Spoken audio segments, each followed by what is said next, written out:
In this video, I'm going to be breaking down my experience filming the Creator Series Season 2, Episode 3.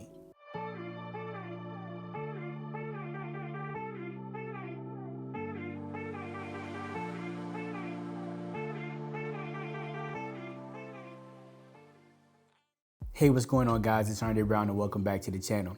And in this video, I'm going to be breaking down my full experience with filming the Creator Series Season 2, Episode 3. Now, as always, these videos are filled with spoilers, so if you haven't seen the actual episode, then head on over to Sal's channel and go check out the episode and then come back so I don't spoil anything for you that's coming up in the episode. So if you're still here, I'm assuming either you've seen the episode or you don't care about the spoilers, so now I'm gonna get into it. Now, I do have to say that this particular episode was probably my favorite so far on the actual series. This is something that was way more in my wheelhouse than some of the other episodes prior. Now, granted, the one light challenge is the one light challenge. Like, that's pretty simple, right? But I feel like this gave me the opportunity to be able to get in and kind of get creative. And again, just everything just kind of fit into a box that I felt was more my wheelhouse. I had a great connection with the model. I liked the styling of everything and the element of motion. So before we got into it, before it was my time to go rather, I had a game plan, and for the most part, I was able to make it work the way that I initially planned on making it work. Now, typically when I'm working with motion, I'm doing something that has like a shutter drag. So we get like that blur, shutter drag, and you can see the motion inside of the image. So that was my initial thought of what I was gonna do coming into this challenge. The problem is the space that we were in was too bright for me to actually make that work during the daytime. Typically, something like that needs to be done with extremely low light or no light, primarily because you have to get that shutter down to like a second, 2 seconds, which is gonna increase the amount of available light that comes into your overall image. So the very first thing that I did when I was getting my settings together was take the shutter down to 1 second. I was trying to cut light, so I also made sure that my ISO was down to 100 or low in this case, since we have that feature on Canon. And then took my f-stop up to f16 to be sure that I was able to get the lighting the way that I wanted it to. But even at f16, there was still so much light coming in. So then I took it up to f22, and again, there was still too much light coming in to be able to, get that motion, that shutter drag the way that I wanted it to. So I had to completely abandon the idea.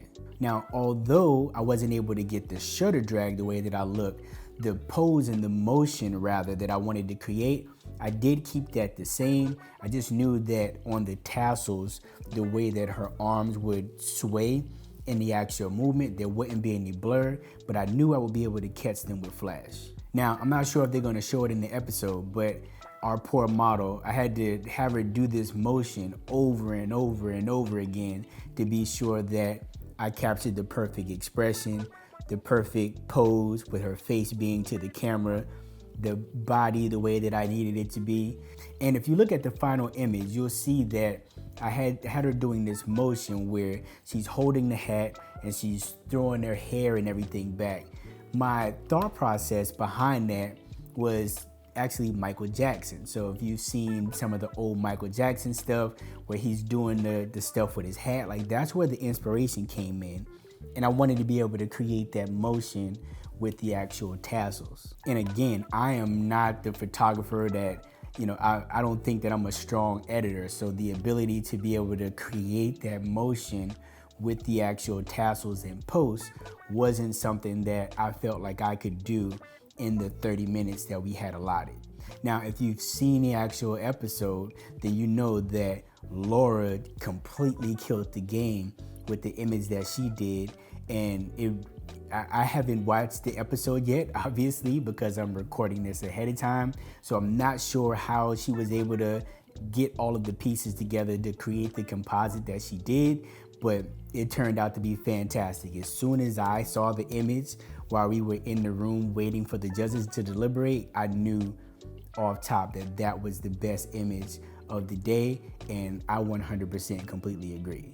If I remember correctly, Roberto did say that, my image was close to being the winner for the actual challenge, but Laura edged me out with the way that she executed her composite. So congrats to you, Laura, on a fantastic image. But I have to say that so far, again, this was probably the episode that I felt the most comfortable on. Christina was really amazing. The styling was amazing. So hats off to you, Alyssa, as always, for pulling off the styling. But right now in the competition, I feel like now I'm starting to get my groove. This is probably the first time that I went in to the actual editing and had some sort of confidence about what it was that I was gonna put out. So regardless of the fact that I won in episode 1, you know, if you've seen episode 1 of the series here on my channel, I was completely terrified. Like, I was confident that I was going home. And then for episode 2, same thing. I had a bad shoot and, you know, I was confident that I was going home. And this particular episode, I felt really good about my image. And as a matter of fact, I'm actually gonna create a video breaking down exactly how I got from point A to point B with the overall edit that I submitted for this particular challenge. But I would love to hear you guys' thoughts about what you thought about my image. So be sure to go down to the comments. Let me know what you think. If you've seen the episode, hopefully you've seen the episode, then let me know which image you thought was the best. And if you aren't part of my Facebook group, then I invite you to join.